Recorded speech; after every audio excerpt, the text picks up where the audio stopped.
And you know, you take a look at these and they make you really come to the cross about our questioning what we do. Now, what I'd like to do for about the next 10 minutes before we close here, I'm going to give you a scenario. Everybody ready? And this is it. You are actually the student government body of the college. And I'm the president, and I held a special meeting. Now, I have you all in front of me, president, vice president, everybody. And I've just now made a decision. I made an executive decision that effective next Monday, all ladies will wear either a black or blue skirt with a white blouse.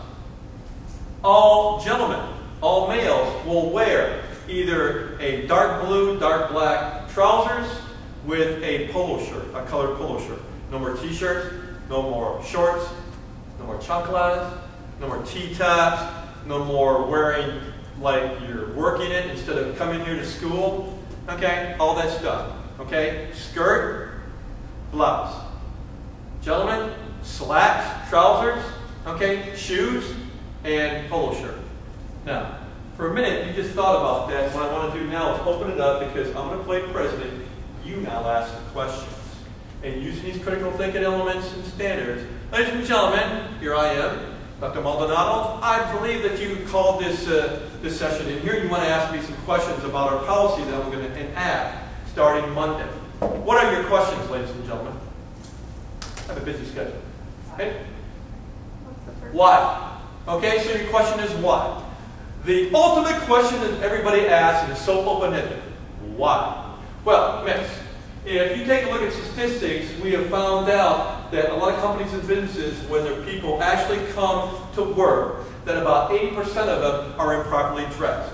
They don't know how to dress, they don't know how to dress professionally. They've come to us and said, hey, can you teach them how to dress? And if you take a look at it, you see that this is actually being used all the way into elementary school, such private schools, to be able to have them in uniform. But the bottom line is that we need to teach our students to be able to dress appropriately and professionally.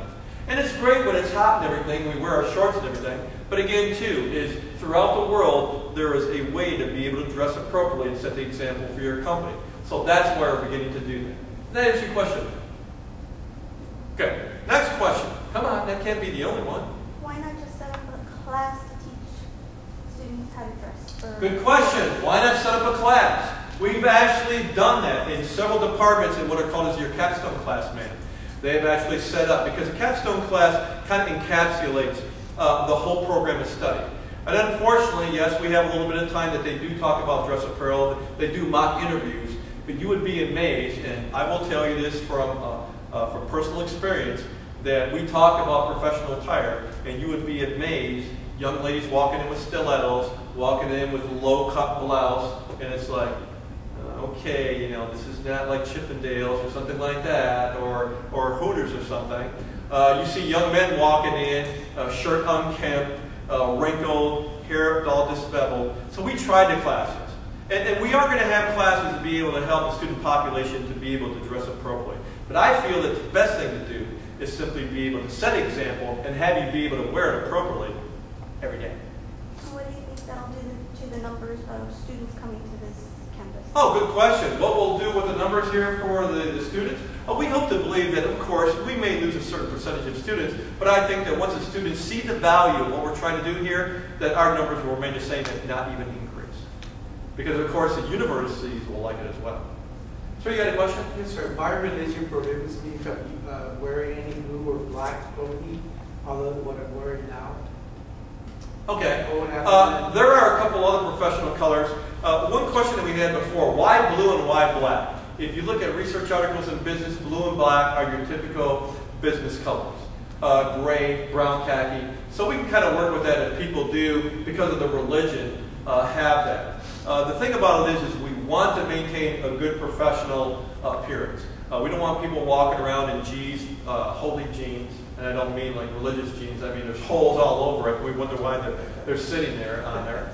You know, dirty t-shirts, filthy, I mean just improper wear. And that's why we're going to a polo shirt and a pair of colored slacks. But we understand that sometimes we do that, and we're hoping that the student government, meaning you guys, will take a look at the colors and maybe give us some recommendations besides maybe blue and black.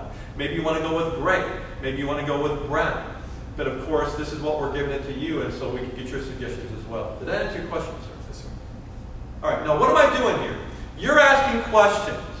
I'm sometimes asking you questions back because maybe I don't understand it. Can you clarify it? Oh, wait a minute, was this precise enough? You have to be able to ask yourself these questions too. Because believe it or not, this sounds simply ridiculous, but it could happen. And unless you ask questions, then what happens? Monday, everyone gets all upset and in a broil because a lot of times what happens? Apathy comes up and we simply don't ask questions. Why are you doing this? What is the whole purpose? Okay. Sir, do you have a question? Ready to rock and roll, right?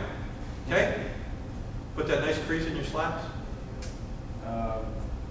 Wouldn't you think it would change the way people study and they're comfortable coming every day to class? Being strict and confined and that kind of clothing? Well, the question was, hey, look, will this constrict and confine them? I don't think so, sir. In the research that we did, it never brought that up as far as that. The only thing that it brought up for students was the cost. Now, I will defer to you that this is that for every student coming in here, sir, is that right now we're actually going to put in, it's going to actually be deposited Friday at 8 o'clock, is each and every student will get $75 automatically put into your ID card. Okay? So that way you can go out, and we'll also have some suggestions where you can go out and you can, ladies and gentlemen, where you can buy these clothes. So everyone's going to get a $175 deposit credit into their accounts to go out and buy this appropriate attire. We never had anybody to say that, well, it's too constricting, it doesn't promote a comfortable environment to be able to teach. There may be some people that may feel that way because they've never dressed that way. But again, too, is that when you get in a company and get into business, is that everyone is walking around dressed appropriately in business attire. And that's what we're trying to project. We're not only trying to project it here, but we're listening to our future employers.